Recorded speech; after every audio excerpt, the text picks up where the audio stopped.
그 성령의 은혜를 덧입고 말씀의 능력으로 하루하루를 승리하며 살아가는 그 은혜가 있기를 주님의 이름으로 축복합니다. 아멘. 며칠 전에 제가 교회 이름으로 새 통장을 만들러 이 농협은행을 방문했습니다. 원래 이 비영리 단체나 법인은 통장 만들 때 절차가 일반 개인이 만드는 것보다 복잡하다는 걸 알고 서류를 잘 준비해 가지고 갔습니다. 하지만 그 통장을 만드는데 약 3시간 가까이 걸렸어요. 그래가지고 4시에 문 다 닫고 제가 맨 마지막으로 그 은행을 탁 빠져나왔습니다. 왜 이렇게 복잡했을까? 가만히 살펴보니까 다른 것 아니더라고요. 대포 통장이라고 하는 거 여러분 혹시 들어보셨습니까? 통장을 만들었는데 그것을 좋지 않은 일에 쓰는 거예요. 그것을 방지하기 위해 가지고 서류에 여러 가지 내용을 확인하고 검증하고 온라인으로 다시 확인받고 그래서 그것을 만들어 나아가는 것이죠. 결국 믿지 못하니 확인하고 검증하고 또 통장을 만들어 가는데 이런 법적인 것들이 있습니다라고 저에게 고지해 주는 내용을 들을 수가 있었습니다. 이 참 통장 하나 만드는 게 이렇게 어렵구나라는 생각을 했습니다. 근데 여러분들 통장도 결국은 뭡니까? 은행과 우리 교회가 돈을 쓰겠다라고 하는 계약을 맺는 거지 않습니까? 그렇죠? 교인들께서 헌금해 주시는 것이 통장으로 다 들어갔다가 또 교회에서 살림살이를 살거나 선교사님을 돕거나 후원하거나 또 노회와 총회를 위해서 써야 될 때 그 헌금해 주신 것들을 은행을 통해서 이렇게 보내기도 하고 하는 그런 일들을 하게 되는 것이죠. 그런데 이런 모든 과정 속에서 결국 이 통장 만드는 것도 계약이구나 하는 것을 알 수가 있었습니다. 오늘 우리가 읽은 예레미야 31장 31절로 34절에 보면은 언약이라고 하는 단어가 나옵니다. 언약. 근데 이 언약이라고 하는 단어는 영어로는 covenant, 또 히브리 단어는 브리트라고 해서 계약을 말합니다. 쌍방이 뭔가 계약해서 계약의 내용을 정해놓고 그것에 대해서 서명하고 도장을 꽝 찍는 것. 그게 바로 오늘 말씀 속에 나오는 언약이라고 하는 단어, 계약을 의미하는 단어가 가지고 있는 모습이 된다라고 하는 거예요. 그런데 여러분들 오늘 읽은 성경 말씀 속에 보면은 계약의 당사자가 누군가라고 하는 걸 여러분이 잘 아셔야 됩니다. 사람과 사람, 이스라엘 백성들이 이스라엘 백성들 사이에 맺은 계약이 아닙니다. 누구와 누가 맺은 계약이지요? 하나님과 이스라엘 백성이 맺은 계약이 된다라고 하는 거예요. 하나님이 인간과 계약을 맺어 주셨습니다. 근데 사실 하나님께는 이런 계약이 필요 없으시죠. 왜 필요 없으실까요? 하나님은 전지전능하신 분입니다. 하나님은 모든 것을 다 아시고 말로 모든 것을 창조하시고 우리의 생각과 우리의 모든 계획까지도 이미 다 알고 계신 분이세요. 그런 하나님께서 이스라엘 백성들과 언약 계약을 맺었다라고 하는 게 굉장히 일상적인 것은 아니다라고 하는 것이죠. 하나님은 신실하시고 변함이 없으시고 반드시 약속하신 것은 지키시는 하나님이십니다. 그런 하나님이 이스라엘 백성들과 계약 언약을 맺으셨어요. 근데 우리가 성경, 특별히 구약 성경을 읽어보면 이스라엘 백성들은 어떻습니까? 하나님과 언약 맺은 그 계약의 내용을 충실하게 잘 지켰습니까? 그렇지 않았습니다. 지키지 않았습니다. 하나님 앞에 신실한 모습으로 나아가 예배하지 않았습니다. 제사 드릴 때 겉으로는 제사 드리는 것 같았지만 속마음은 어땠습니까? 늘 세상에 나아가 있었죠. 우상 숭배. 그 우상 숭배자들이 그들이 드리는 제사의 순서 속에 들어가 있는 난잡한 것들, 그런 것들에 마음이 쏙 뺏겨가지고요 계속 그런 것에 주시하고 그런 것을 따라가는 모습을 가지고 있었다라고 하는 것이에요. 그럼에도 불구하고 하나님, 그 거룩하신 하나님께서, 능력의 하나님께서 인간과 계약을 맺어 주셨다라고 하는 것, 이것은 무슨 의미를 가지고 있을까요? 이스라엘 백성들 제가 설명드린 것에 비추어서 한번 잘 살펴보시기 바랍니다. 하나님께서 스스로 이스라엘 백성들과 눈높이를 맞춰 주시면서 뭐라고 말씀하시는지 아십니까? 스스로 믿을 수 없는 분이라고 여겨지는 것까지도 허락하고 계시다라고 하는 거예요. 이스라엘 백성들이 하나님과 언약 맺은 것을 나중에 불평할 때 어떤 불평을 합니까? 우리에게 이것도 안 해주시고 저것도 안 해주시고 아무것도 안 해주시지 않았습니까? 라고 불평하지요.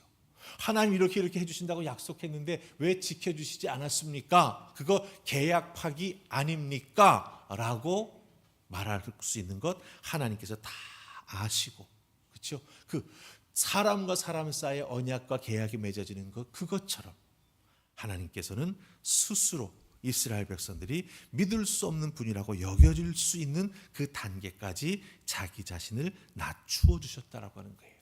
이걸 다른 말로 설명하면 하나님께서는 하나님 자신을 인간의 수준으로 언약을 통해서 낮추어 주셨다라고 하는 것이죠. 낮추어 주시지 않아도 되는데, 인간과 굳이 언약을 맺을 필요도 없으신데, 전지전능하시고 필요한 모든 것을 사실은 하나님께서 다 만드시고 공급해 주시는 분이신데 하나님께서 언약을 맺어 주셨다라고 하는 것입니다. 생각하시고 원하시는 것 그대로 계획하고 실행만 하시면 되는 분인데, 그 하나님께서 인간과 언약을 맺으시고 그 언약의 조건에 자기 자신을 이렇게 다 얽어 매놓으신 거예요. 언약의 비밀이 바로 여기에 있습니다.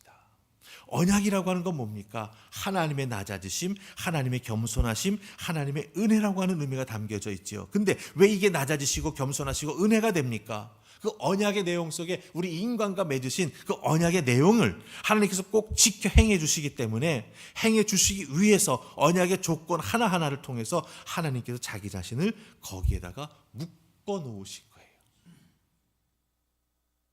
하나님이 세워주신 언약에 자기 자신을 완전히 묶어 놓으셨기 때문에 하나님은 그 언약 때문에 꼼짝달싹하지 못하십니다.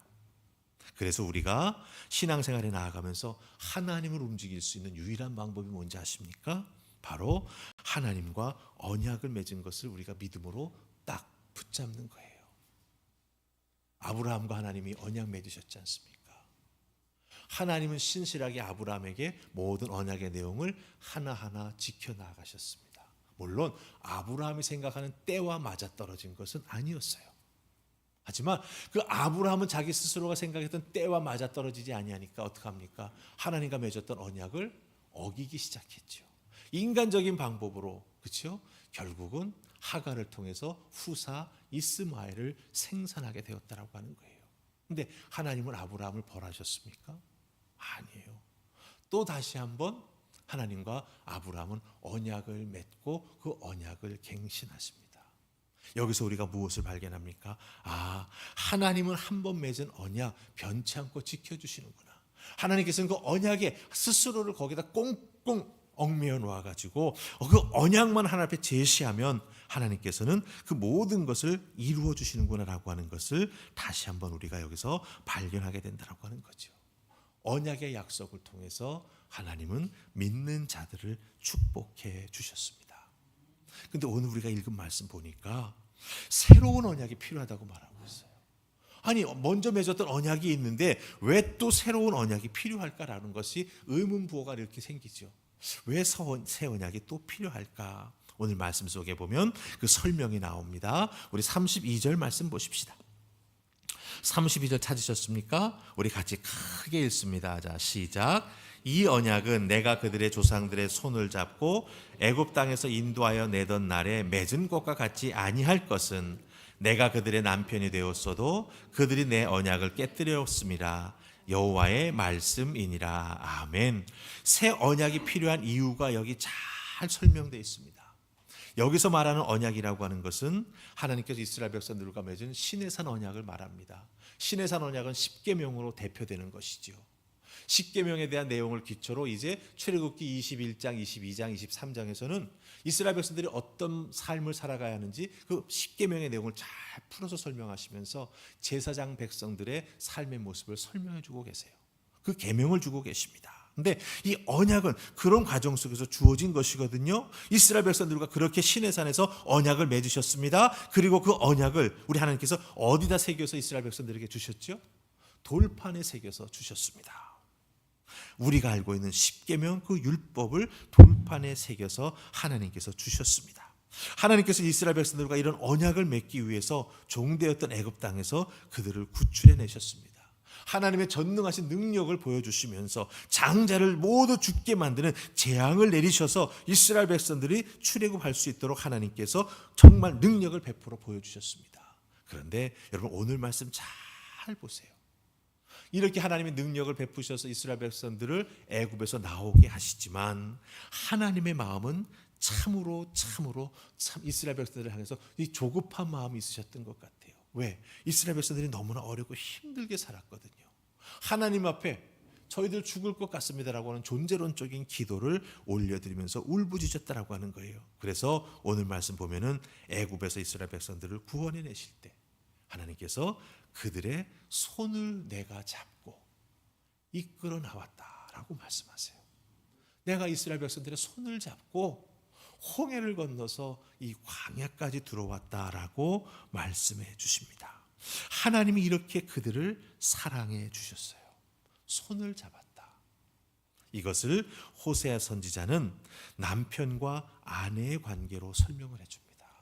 이스라엘 백성들이 하나님과 언약을 맺었는데 하나님은 남편이 되시고 이스라엘 백성들은 아내가 된다라고 하는 것으로 설명을 해 주었습니다. 만유를 창조하신 하나님께서 이스라엘의 남편이 되어주시고 피조물에 불과한 이스라엘은 하나님의 사랑스러운 아내가 되어주셨다라고 설명하는 것이죠. 그런데 여러분들 하나님은 그렇게 이스라엘 백성들을 끝까지 사랑했습니다. 남편은 그 언약을 지켰습니다. 하지만 아내된 이스라엘 백성들은요 그 언약을 지키지 못했습니다. 우상 숭배했습니다. 이방신을 쫓아다니며 그들과 사랑을 나누었습니다. 그렇게 되자 어떻게 됩니까? 이스라엘 백성들은 거기서 하나님의 징계를 받게 되죠. 그래서 누군가는 이런 말을 했습니다. 이스라엘 역사를 한마디로 요약해 보면은 다른 남자를 사랑하여 밖으로 돌아다니는 아내와 그 부정한 아내를 사랑하여 다시 관계를 회복하려고 수없이 뒤쫓아다니는 남편의 역사다. 이렇게 정의를 내리는 걸 볼 수가 있어요. 바람나서 도망다니는 아내를 사랑해서 수도 없이 찾아다니는 남편의 모습이 바로 이스라엘의 역사다. 이 모습 참 귀한 것이죠. 하지만 결국 하나님 앞에 이들은 퇴계하고 돌아오지 않았기 때문에 북이스라엘은 어떻게 되죠? 아수르에게 망하고 남유다는 바벨론에게 망해버리고 맙니다. 자, 한쪽의 계약의 실체가 없어져 버리고 말았어요. 하나님께서 계약을 지켜주시고 싶어도 남아있는 자가 없어요. 그래서 하나님께서는 새 언약이 필요하게 되었다라고 하는 것이죠. 그런데 그럼 새 언약을 누구와 맺으셨을까요? 한 나라가 망해버려서 없어졌으면 사실 민족도 국가도 다 없는 것이니 아무것도 없는 것 아닙니까? 하지만 성경에는요 귀한 것이 있습니다. 뭔지 아십니까? 바로 포로로 잡혀가서 바벨론에서 70년 동안 포로 생활했던 이스라엘 백성들, 그 포로 생활해 나아가면서 자기의 신앙을 지켰던 다니엘과 같은 사람들, 에스라와 같은 사람들, 느헤미야와 같은 사람들, 그 사람을 남은 자라고 부릅니다. 이 남은 자와 언약을 새롭게 맺으시기를 하나님이 소망하고 계셨던 것이죠. 그래서 이제는 옛 언약이 아니라 돌판에 썼던 언약을 줬더니 그들은 지키지도 않고 오히려 마음을 다른 신에게 주었다. 이제부터 너희의 마음을 내가 나로만 향하도록 만들어야겠다 생각하시고 하나님은 그 새 언약을 어디에다 주시겠다고 말씀하셨어요? 마음판에다가 주시겠다. 우리의 마음에다가 그 새 언약을 주시겠다라고 말씀하고 계시다라고 하는 거죠. 그러니까 돌판에 쓴 것은 사실은 겉으로 주어지는 것이기 때문에 우리의 마음을 온전히 움직여 나아가지 못합니다. 생명이 없기 때문이죠. 하지만 마음에 주시는 새 언약은 어떻습니까? 거기에는 생명이 있습니다. 왜 생명이 있죠? 예수 그리스도께서 그 새 언약을 우리 마음에 주셨기 때문이에요. 그래서 이 새 언약을 우리가 믿음 생활에 나아가면서 지켜나가는 하나님의 자녀가 되어야 하는데 그 새 언약의 내용을 잘 알고 그것을 지켜나가는 우리가 되어야 한다라고 하는 거죠. 자, 그럼 새 언약의 내용이 무엇일까요? 우리 33절 말씀 보십시다. 33절 찾으셨습니까? 우리 같이 읽습니다. 시작. 그러나 그날 후에 내가 이스라엘 집과 맺은 언약은 이러하니 곧 내가 나의 법을 그들의 속에 두며 그들의 마음에 기록하여 나는 그들의 하나님이 되고 그들은 내 백성이 될 것이라. 여호와의 말씀이니라. 아멘. 하나님께서 하나님의 새 언약을 그들의 마음에다가 기록해 주신다고 합니다. 그들이 내 백성이 될 것이라고 말씀하고 있다라고 하는 거죠. 이것이 의미하는 바가 무엇입니까? 하나님께서 새 언약을 주실 때 그 새 언약을 통해서 감동함을 받은 자들은 하나님의 뜻대로 살고 싶은 마음이 그 마음 속에서 솟아난다라고 하는 것을 우리에게 가르쳐 주고 있습니다. 여러분, 옛 언약은요 돌판에 쓰여져서 모세를 통해서 이스라엘 백성들에게 주셨지요. 신명기 31장 내용을 가서 보면은요, 제사장들은 7년마다 그 돌판을 꺼내가지고 이스라엘 모든 백성들 앞에서 그 돌판에 쓰여있는 옛 언약을 읽어주라고 하셨습니다. 7년마다 리마인드 하는 거예요. 근데 7년마다 리마인드 했지만 이스라엘 백성들이 잘 지켰습니까? 아니지요. 하나님의 뜻과 계명이 어떤 것인 줄은 알고 있었지만 지키고 싶은 마음도 없었고 사실은 지킬 수 있는 능력도 없었다라고 하는 거예요. 왜? 죄를 짓고 우상 숭배하고 하나님에게 떠나 있었기 때문에. 거룩하지 않은 자들은 하나님의 능력, 말씀을 지킬 능력도 잊어버리게 되었다라고 하는 거죠. 그런데 새 언약은 어떻습니까? 각자의 마음에 하나님의 법이 기록됨으로 말미암아 하나님의 뜻대로 살고 싶은 마음을 하나님께서 허락해 주시고 성령의 임재와 역사하심을 통해서 그 하나님 뜻대로 살고 싶은 마음에 그 놀라운 능력이 나타나기 시작하면서 우리의 삶을 움직여 나아가는 놀라운 은총이 우리 속에 넘쳐나게 된다고 하는 거예요. 그래서 이렇게 우리 마음속에 하나님의 말씀이 새겨지게 되면 어떻게 됩니까? 하나님의 백성이 되고 하나님은 우리의 하나님이 되어서 절대로 헤어지지 아니하고 잊어버리지 아니하고 연합된 영적인 존재가 되어서 우리 하나님과 더불어 신앙생활에 나아가는 하나님의 자녀들이 된다라고 하는 것입니다. 여러분들은 그러기에 여러분 마음에 새 언약을 쓰임받은 사람들입니다. 여러분은 예수 그리스도를 믿기 시작할 때 성령의 충만함을 받은 자들입니다. 그래서 마음속에 쓰여진 그 새 언약이 날마다 새롭게 여러분에게 리마인드 되고 그 새 언약의 능력과 그 사랑하신 주님의 마음을 깨달아 알고 준행해 나아가는 은총을 누리는 우리 모두가 된다라고 하는 거 꼭 기억하시고 여러분 마음속에 쓰여진 그 새 언약 날마다 되새김질 하시기를 주님의 이름으로 부탁을 드립니다. 자, 두 번째, 이 새 언약의 내용이 무엇일까라고 할 때 여러분들 우리 34절 보십시다. 34절 찾으셨습니까? 우리 같이 읽습니다. 시작. 그들이 다시는 각기 이웃과 형제를 가르쳐 이르기를 너는 하나님을 알라 하지 아니하리니 이는 작은 자로부터 큰 자까지 다 나를 알기 때문이라. 내가 그들의 악행을 사하고 다시는 그 죄를 기억하지 아니하리라. 여호와의 말씀이니라. 아멘. 자, 너희들 더 이상 여호와를 알 필요가 없어. 이렇게 말하겠다라고 하는 거예요. 왜 이렇게 말하겠다고 말씀하실까요? 너희는 작은 자나부터 시작해서 큰 자까지 이미 다 나를 알고 있다라고 말하고 있습니다. 이게 뭘까? 사실은 이해하기가 쉽지가 않아요. 이 말씀이 약간 이렇게 꼬여 있습니다. 이걸 꼬여 있는 걸 잘 풀어볼 필요가 있습니다. 자, 여기서 우리가 하나님을 안다라고 하는 말, 여러분 우리가 많이 쓰지요. 안다라고 할 때 특별히 여기서 쓰여진 히브리 단어는 야다라고 하는 단어가 쓰였습니다. 야다라고 하는 단어는 공부해가지고 지식을 아는 게 아니에요. 이스라엘 백성들이 하나님을 어떻게 실제적으로 알 수가 있었습니까? 하나님께서 손잡고 광야를 통해서 가나안으로 나아갈 수 있도록 이끌어 주셨잖아요. 구름기둥과 불기둥으로 하나님께서 몸소 하나님의 임재를 보여주시면서 이끌어 주셨잖아요. 제사를 드릴 때 그 타오르는 연기를 하나님께서 기뻐 받으시면서 그 죄 사함을 다 해주신 놀라운 역사가 시은좌에서 나타나고 보여줬지 않습니까? 무슨 뜻입니까? 하나님을 안다라고 하는 것은 그냥 책을 읽고 성경 몇 자 읽는다고 해서 되는 것이 아니라고 하는 거예요.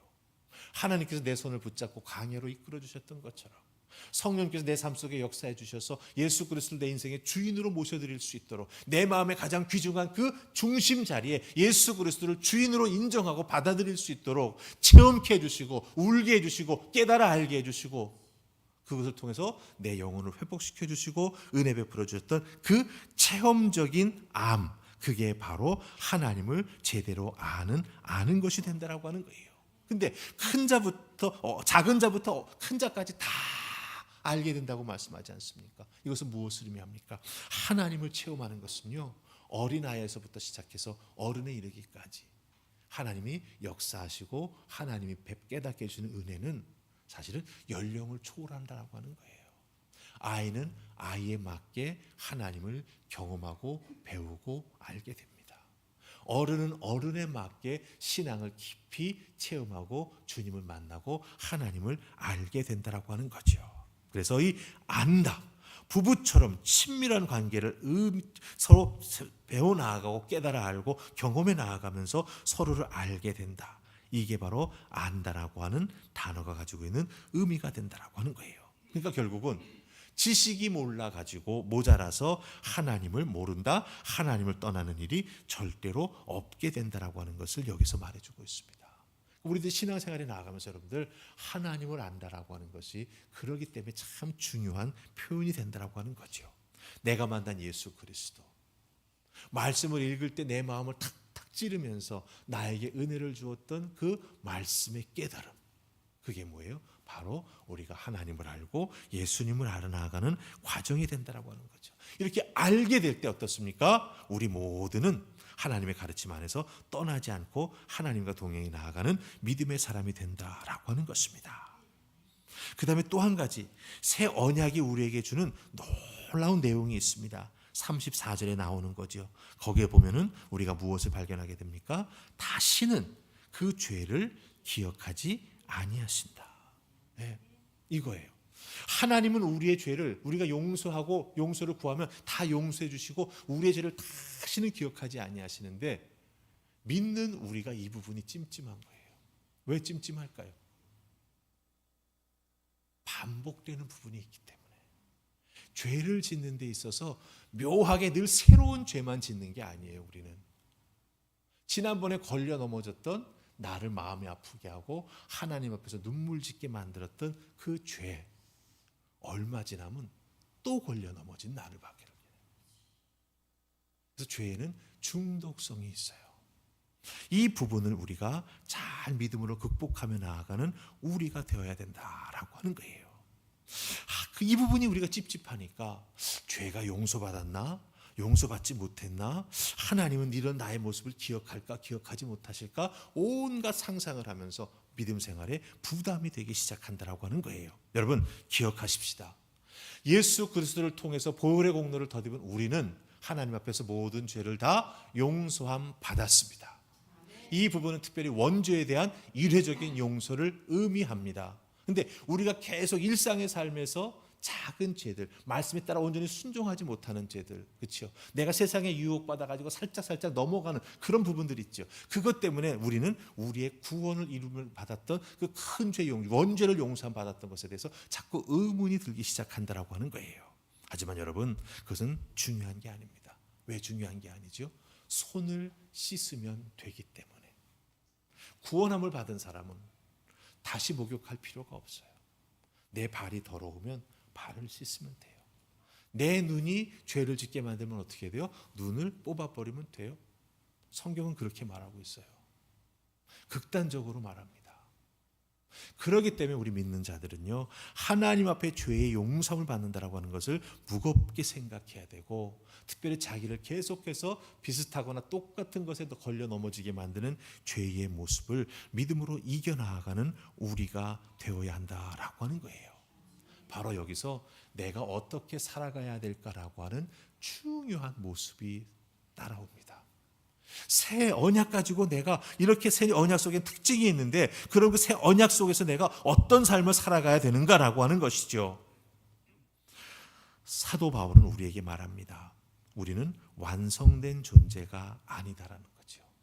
물론 죄와 싸워 승리할 수 있지만 항상 승리한다라고 하는 뜻이 아니라고 하는 거예요. 죄에 걸려 넘어질 수 있다라고 하는 거예요. 그래서 사도 바울은 로마서 8장 12절에서 14절 사이에 뭐라고 말합니까? 육신에 지지 말고 성령의 인도함을 받아서 승리하라고 말하고 있습니다. 그래서 성령의 임재가 참 중요한 거예요. 주님께서 내 마음의 주인이 되어주시고 그 주인 되심의 놀라운 은혜와 능력을 통하여 기름 부어주셔서 성령이 우리 속에 함께 내주하시면서 역사에 나아가실 때 우리는 어떻게 됩니까? 비록 완벽한 완성된 존재가 아니지만 성령의 인도와 능력을 통해서 말씀을 방패 삼으면서 영적 전쟁에서 지지 아니하고 죄와의 싸움에서 승리할 수 있게 된다라고 하는 것입니다. 그래서 완벽하지 않은 나, 그러기에 더욱더 예수님을 의지하고 말씀을 사모해야 되고 성령의 능력을 더듬으면서 살아가는 기도의 사람이 되어야 한다라고 하는 거예요. 이것을 놓쳐버리면 우리는요, 날마다 주일날 주님 전에 나와서 또 한숨 쉽니다. 왜? 한 주간 삶 속에서 또 걸려 넘어진 게 있었거든요. 하지만 한숨으로 끝난다면 얼마나 좋겠습니까? 반복되는 과정 속에서 우리의 믿음은 연약해지고 때로는 우리의 믿음의 그 뿌리에 의심이라고 하는 것이 싹 스며들어가서 우리를 뒤 흔들어도 놓기도 한다라고 하는 것이죠. 그렇기 때문에 여러분 한 분 한 분에게 부탁합니다. 여러분 마음속에는 이미 예수 그리스도를 통해서 새 언약이 심겨져 있습니다. 그 심겨진 새 언약이 잘 자라날 수 있도록 어떻게 하면 좋을까요? 예배 드리는 것을 행복하게 생각하는 여러분 되시기를 바랍니다. 이미 우리는 새 사람이 되었지 않습니까? 새 언약이 우리 속에 있지 않습니까? 그렇기 때문에 예배 드리는 것을 행복해하며 그 예배를 통해서 주님을 만나게 될 때 우리는 그 새 생명의 말씀의 놀라운 역사, 그 새 약속의 역사가 우리 속에 나타나게 된다고 하는 거죠. 새 생명을 얻었기 때문에 우리는 주님과 기도하는 그 대화를 깊이 더 사모해야 된다고 하는 거예요. 새 사람이 되었기 때문에 우리는 주님의 말씀을 더욱더 사모하게 된다고 하는 겁니다. 새 사람 되었을 때 우리는 성령의 충만함과 기름 부으심을 사모해 나아가면서 그 새 언약의 귀한 은총을 맛보는 하나님의 자녀가 된다라고 하는 것 꼭 기억하시고 여러분의 마음 가장 중심에 예수 그리스도 모셔드리고 성령님과 더불어 새 언약의 열매가 맺혀질 수 있도록 뜨겁게 신앙생활에 나아가는 귀한 모습이 있기를 주님의 이름으로 축복합니다. 우리 이제 찬송을 부를 텐데요, 내 마음의 한 자리라고 하는 찬송입니다. 여러분의 가장 귀한 마음속의 한 자리에 예수님 모셔드려서 이미 그 놀라운 역사가 나타나고 있지요. 그 은혜를 우리가 매일매일 삶 속에서 누릴 수 있도록 도와주십시오. 함께 찬송 부르고 기도하겠습니다.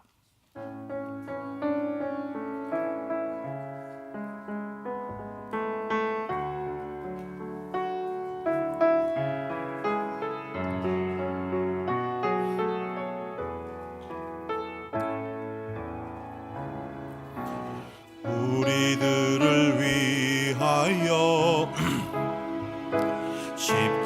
십자가에 못 박혀 모든 죄를 용서하사 의인 삼아 주신 주 어떤 일이 있어도 나를 버리지 않고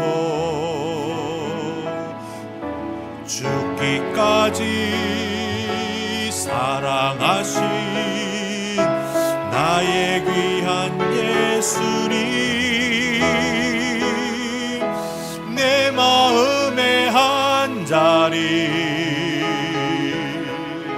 가장 귀한 그 자리